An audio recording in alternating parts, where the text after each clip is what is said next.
మనసు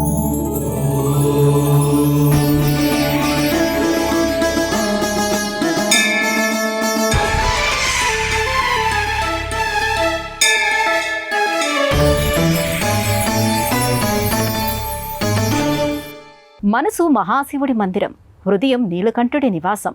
అనేక ప్రదేశాలు ఆ స్వామి మహిమలకు నిలవుగా మారాయి. అనేక కథలు ఆ స్వామి కరుణతోనే కంచికి చేరాయి. భవానీ సమేతంగా, ఉమా సమేతంగా, పార్వతీ సమేతంగా పరమేశ్వరుడు అనేక ప్రదేశాల్లో ఆవిర్భవించాడు. అలాగే దుర్గా సమేతుడై కొన్ని ప్రదేశాలలో నిత్య నీరాజనాలు అందుకుంటున్నాడు. అలా దేవదేవుడు శ్రీ దుర్గా భోగేశ్వర స్వామిగా పూజలు అందుకునే భోగేశ్వరం క్షేత్రమే నేటి మన తీర్థయాత్ర.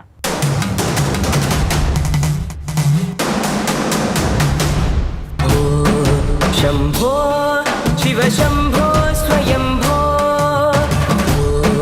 शम्भो शिव शम्भो स्वयम्भो, गंगाधर शंकर करुणाकरा, मामव भवसागर तारका, गंगाधर शंकर करुणाकरा, मामव भवसागर तारका, गंगाधर शंकर करुणाकरा, मामव भवसागर तारका, शंभो शिव शंभो स्वयंभो, शंभो शिव शंभो स्वयंभो. ఈ విశ్వమంతా విశ్వేశ్వరుడి లీలా విశేషంతోనే నడుస్తూ ఉంటుంది. కాలచక్రం ఆయన ఆదేశంతోనే కదులుతూ ఉంటుంది. ప్రతి జీవి జనన మరణాలు కాలచక్రంతో పాటు తిరుగుతూ ఉండవలసిందే. ఆ సమయంలో ఆయన అనుగ్రహాన్ని కోరిన వారికే అండగా నిలబడతాడు. ఆయన ఆశ్రయం అవసరం లేదనుకున్న వారు అగాధంలోకి జారిపోతారు. అలాంటి ఆ సదాశివుడు సదా తన కరుణా కటాక్షాలను వెదజల్లే భోగేశ్వరం క్షేత్రం ఆంధ్రప్రదేశ్ నంద్యాల జిల్లా గడిగరేవుల గ్రామం సమీపంలో వెలిసిల్లుతోంది. యక్షరాజ బంధవే దయాలవే నమః శివాయ, దక్షపాణి శోభి కాంచనాలవే నమః శివాయ, పక్షిరాజవాహ హృచ్ఛయాలవే నమః శివాయ, అక్షిపాల వేదపూత తాళవే నమః శివాయ. యక్షరాజైన కుబేరుడికి బంధువైనవాడు, దయకు ఆటపట్టుగా నిలచినవాడు, కుడిచేతియందు అగ్నిని, హృదయమున గరుడవాహనుడిని, ఫాలభాగమునందు నేత్రమును కలిగిన పరమశివుడికి నమస్కారం. సాధారణంగా ప్రాచీనమైన ఏ శైవక్షేత్రానికి వెళ్ళినా అక్కడ ఆదిదేవుడు అమ్మవారు కలిసే కనిపిస్తారు. ఆది దంపతులుగానే భక్తులను అనుగ్రహిస్తారు. సృష్టి ఆరంభంలో బ్రహ్మదేవుడు ముందుగా పురుషులనే సృష్టించాడట. వారి నుంచి ప్రజోత్పత్తి ఎలా జరగాలి అనేది ఆయనకు అర్థం కాలేదు. పురుషులతో పాటు స్త్రీలను సృష్టించమని అశరీరవాణి పలకడంతో స్త్రీలను ఎలా సృష్టించాలో తెలియని అయోమయానికి లోనవుతాడు బ్రహ్మ. ఈ సంశయాన్ని తొలగించవలసిందిగా ఆయన పరమశివుణ్ణి ప్రార్థిస్తాడు.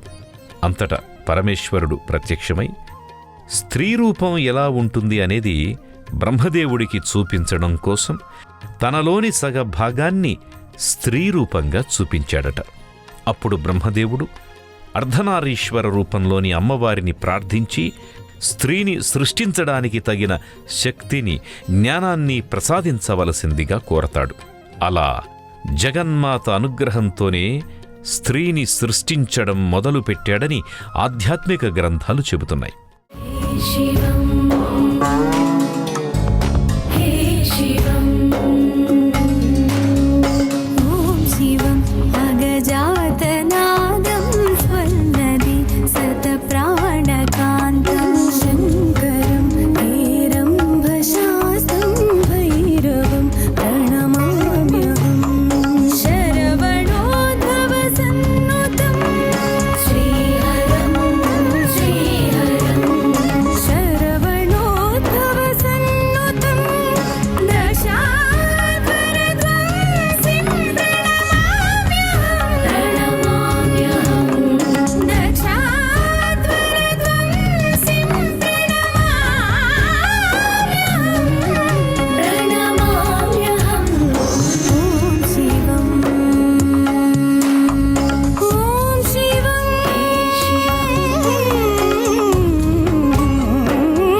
గడిగరేవుల ఒక చిన్న పల్లెటూరు.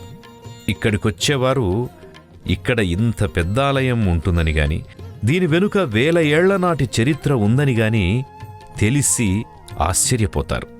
ఈ ఆలయం గురించి విన్నవారికి కూడా ఇది ఇంతటి సువిశాలమైన ప్రదేశాన్ని కలిగి ఉంది అనే విషయాన్ని కూడా ఊహించలేరు. పచ్చని పంట పొలాల మధ్యలో నుంచే ఈ ఆలయానికి చేరుకునే దారుంది. పొలాలు చెరోవైపుకు జరిగిపోతూ మనకు దారిస్తున్నట్టుగా అనిపిస్తుంది. ఈ ఆలయానికి సమీపిస్తుంటే చల్లదనానికి చేరువవుతున్నట్టుగానే ఉంటుంది.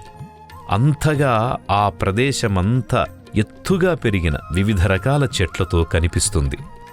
కొబ్బరి చెట్లు తలలు వంచి ఆ సర్వేశ్వరుడికి వింజామరలు వీస్తున్నట్టుగా అనిపిస్తుంది. అప్పటి వరకు అలసట చోటు చేసుకున్న స్థానంలో ఉల్లాసం ఉబికి వస్తుంది. ఉత్సాహంతో ఆలయం దిశగా అడుగులు వేయిస్తుంది. సాధారణంగా ఎక్కువ భక్తుల రద్దీ ఉండే ఆలయాలకు వెడితే అక్కడ స్వామి దర్శనానికి ఎక్కువ సమయం దొరకదు.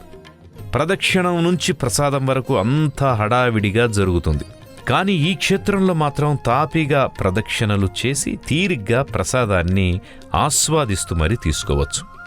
ఎంతమంది భక్తులొచ్చినా పలుచగానే అనిపించేంత ప్రదేశముండడం ఈ ఆలయానికి గల ప్రత్యేకతల్లో ఒకటిగా చెప్పుకోవచ్చు. శివాయ పరమేశ్వరాయ చంద్రశేఖరాయ నమో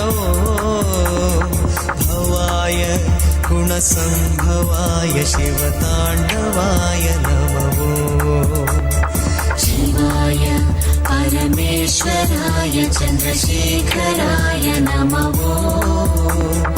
భవాయ గుణసంభవాయ శివతాండవాయ నమో.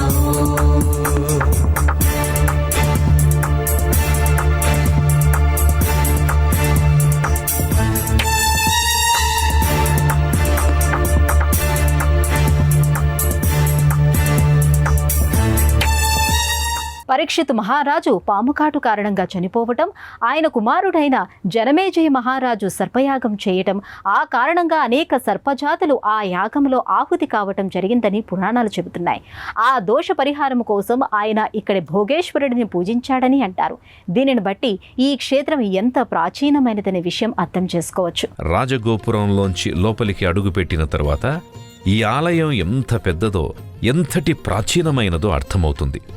ఎప్పటి నుంచి చరిత్రను తన గుప్పెట పెట్టుకుంది అనేది స్పష్టమవుతుంది. ప్రధానమైన ఆలయం, శ్రీశైల విమానగోపురాన్ని గుర్తుకు చేసే విమానగోపురం, ఉపాలయాలు, విశాలమైన మంటపాలు, లోతైన కోనేరులు స్వామివారి గతవైభవానికి నిదర్శనంగా కనిపిస్తాయి. ఎక్కడి వరకు వెళ్ళి ఈ ఆలయ ప్రాచీనతను గురించి తెలుసుకోవాలంటే చివరగా మనకు జనమేజయ మహారాజు కనిపిస్తాడు. ఆయన అడుగుపెట్టిన ప్రదేశమిది. ఆయన పూజించిన స్వామియే ఈ భోగేశ్వరుడు. జనమేజయుడు తన దోష పరిహారార్థం ఇక్కడ స్వామివారిని పూజించాడని, తొలి ఆలయాన్ని నిర్మించినది ఆయనే అని శాసనాల ద్వారా తెలుస్తోంది. నమ శివ హర హర హర హర భక్తవ శంకరవో నమ శివ శివ శివ శివ శివ జంగమ దేవరవో నమ శివ భవహర పురహర మంగళదాయకవో ఫాలాగ్నిలోచన పాపాభీతారణ పాలించరావయ శంభో శంకర బాలేందు శేఖర నాగేంద్ర భూషణ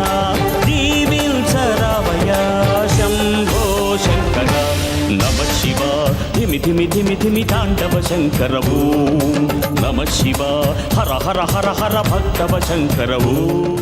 ఈ క్షేత్రం ఎంతటి ప్రాచీనమైనదో అంతటి విశిష్టమైనది అనడానికి ఎన్నో నిదర్శనాలు, అనేక ఆధారాలు ఇక్కడ కనిపిస్తున్నాయి. ఒకప్పుడు అటవీ ప్రాంతమైన ఈ ప్రదేశంలో ఇప్పుడు పంట పొలాలు పుష్కలంగా ఉన్నాయి. ఆ మధ్యలోనే పరమశివుడి క్షేత్రం వెలుగొందుతోంది. ఇప్పుడు కూడా ఈ క్షేత్రంలో అదే పచ్చదనం, అదే ప్రకృతి రమణీయత కనిపిస్తుంది. పక్షుల కిలకిలారావాలు సుప్రభాతంలా వినిపిస్తాయి. ప్రధానమైన ముఖమండపంపై శివపార్వతులు, వారికి అటు ఇటుగా లక్ష్మీ సరస్వతుల ప్రతిమలు కనిపిస్తాయి. ప్రదక్షిణ పూర్తి చేసుకుని ముఖమండపంలోకి అడుగుపెట్టిన భక్తులు అక్కడి నందీశ్వరుడికి నమస్కరించుకుంటారు. గర్భాలయంలో శివలింగం ఓ మాదిరి పరిమాణంలో కనిపిస్తుంది. హర హర మహాదేవ శంభో శంకర అంటూ భక్తులు ఆ దేవదేవుడి పాదాల చెంత మనస్సును సమర్పిస్తారు.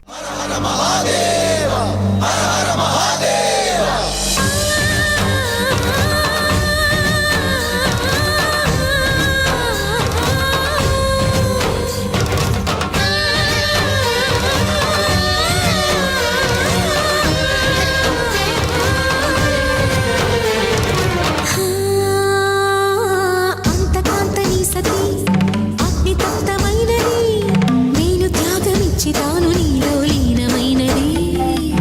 ఆదిశక్తి ఆకృతి అద్రిజాత పార్వతి, తానువైన ప్రాణధవుని చెంతకు చేరుకున్నది.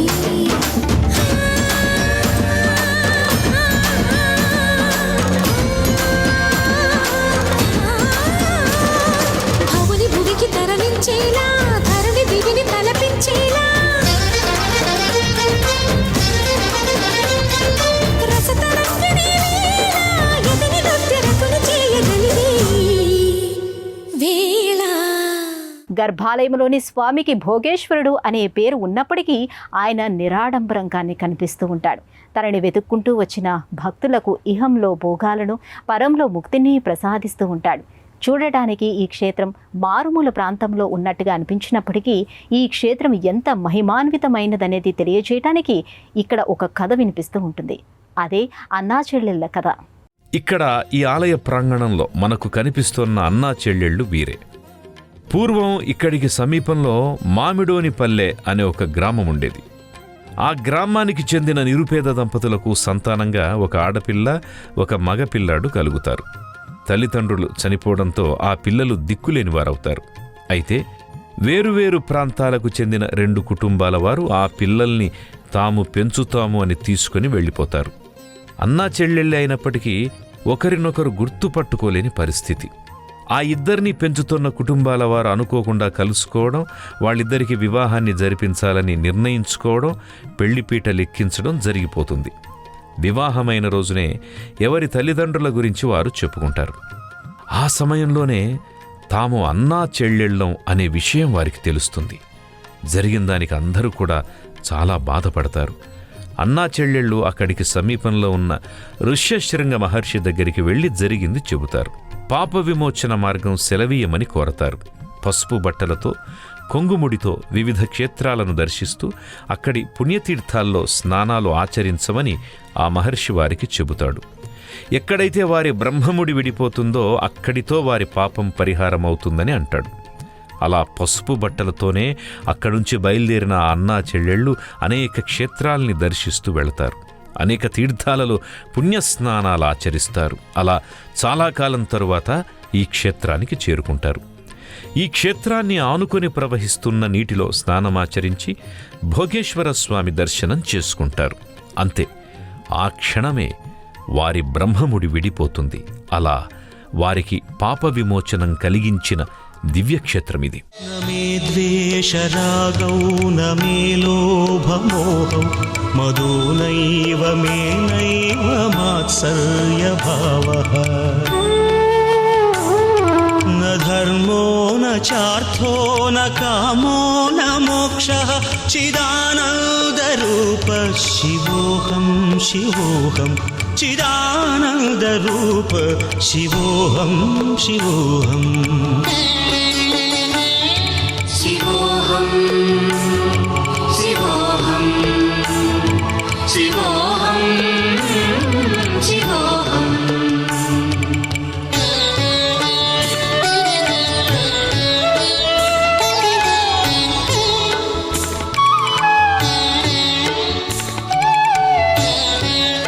కాత్యాయని మహామాయే ఖడ్గబాణధనుర్ధరే ఖడ్గధారిణి చండీ శ్రీ దుర్గాదేవి నమోస్తుతే వసుదేవసుతే కాళీ వాసుదేవ సహోదరి వసుంధర శ్రీయేనందే దుర్గాదేవి నమోస్తుతే అంటూ భక్తులు ఆ తల్లి పాదాలను ఆశ్రయిస్తారు. ఆ తల్లి చల్లని చూపుల వాకిటలో తమ జీవితాలు సాఫీగా సాగిపోవాలని కోరుకుంటారు. ఈశ్వరుడు, పరమేశ్వరుడు, జగదీశ్వరుడు, యోగీశ్వరుడు, భోగేశ్వరుడు ఇలా సదాశివుడు ఏ నామంతో ఎక్కడ కొలువై ఉన్నా ఆయనలో అంతర్లీనమైన అమ్మ కనిపిస్తూనే ఉంటుంది. మహాదేవుడు మనసులా కరిగిపోయి భక్తులను అనుగ్రహించడానికి కారణం ఆ స్వామిలో అమ్మవారు ఒక భాగమై ఉండడమే. అమ్మా భవాని లోకాల నేలే ఓంకార రూపమమ్మా, తల్లి నీ మహిమల్ని చూపవమ్మా. అమ్మా భవాని లోకాల నేలే ఓంకార రూపమమ్మా, తల్లి నీ మహిమల్ని చూపవమ్మా. ఈ ప్రాంతంలో జానపదులు ఎక్కువగా చెప్పుకునే ఈ కథలకు నిదర్శనంగా ఇక్కడ అన్నా చెల్లెళ్ల విగ్రహాలు కనిపిస్తుంటాయి. వారు స్నానమాచరించిన నీటి ప్రవాహం, దాని కారణంగా ఏర్పడిన పంచామృత కోనేరులు ఇప్పటికీ ఉన్నాయి. వాటిని పాల కోనేరు, పెరుగు కోనేరు, నెయ్యి కోనేరు, తేనె కోనేరు, చక్కెర కోనేరుగా పిలుస్తుంటారు భక్తులు. తేనె కోనేరులోనే ఎక్కువగా పుణ్యస్నానాలు ఆచరిస్తారు భక్తులు. సాధారణంగా ఒక క్షేత్రంలో 1-2 కోనేరులు మాత్రమే కనిపిస్తుంటాయి. కానీ ఈ క్షేత్రంలో 5 కోనేరులుండడం విశేషం. ఇవన్నీ కూడా సహజ సిద్ధంగా ఏర్పడ్డ కోనేరులే. ప్రతి కోనేరు నిర్మాణం రాతి పలకల అందమైన అమరికతో జరిగింది. కోనేరు గోడల్ని, మెట్లను రాతి పలకలతో ఏర్పాటు చేసిన తీరు ఆశ్చర్యాన్ని కలిగిస్తుంది. ఆలయాన్ని తాకుతూ వెళ్లే నీటి ప్రవాహం గుడిగంటలతో కలిసి చేసే గలంగలలను విని తీరవలసిందే. శ్రీగంగా నీలాంటి మనసీగవే, జన్మంతా నీ బాట నడిపించవే. శివ పూజలు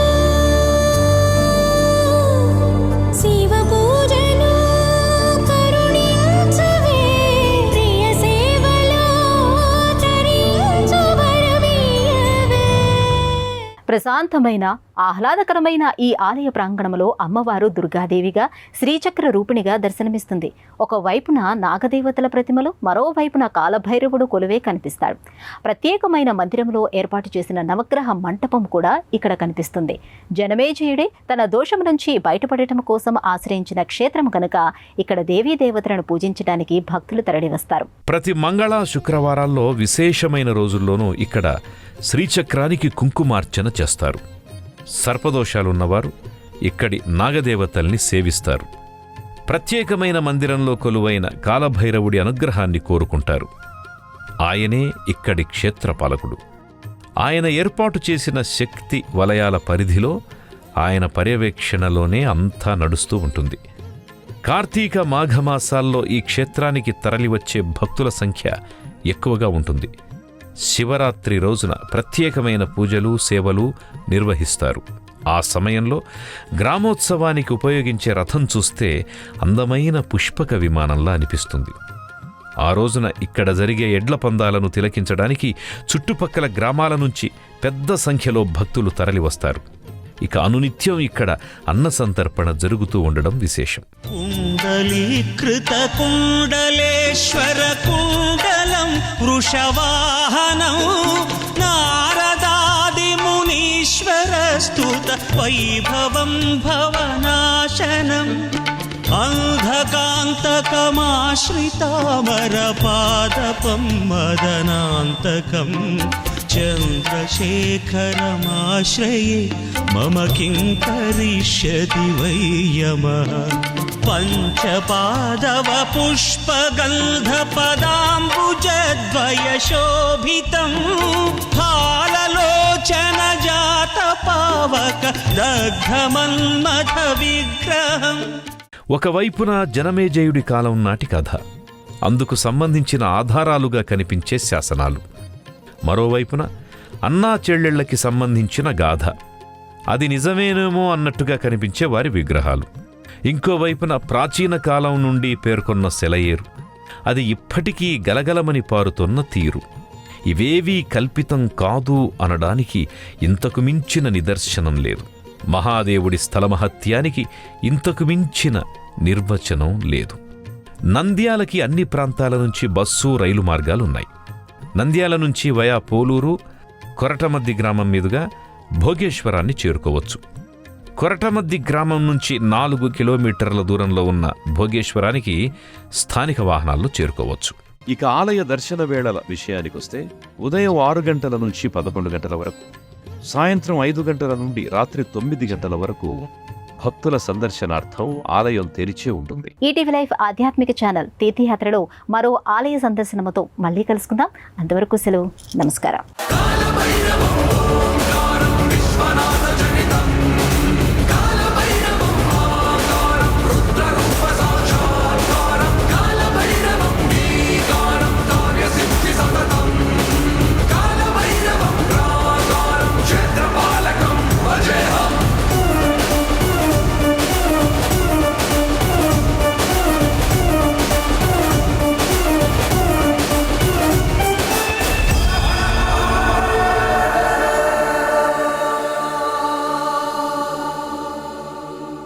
ఈ కార్యక్రమాన్ని తిరిగి చూడాలనుకుంటే www.youtube.com/@ETV Life Spiritual లో చూడవచ్చు.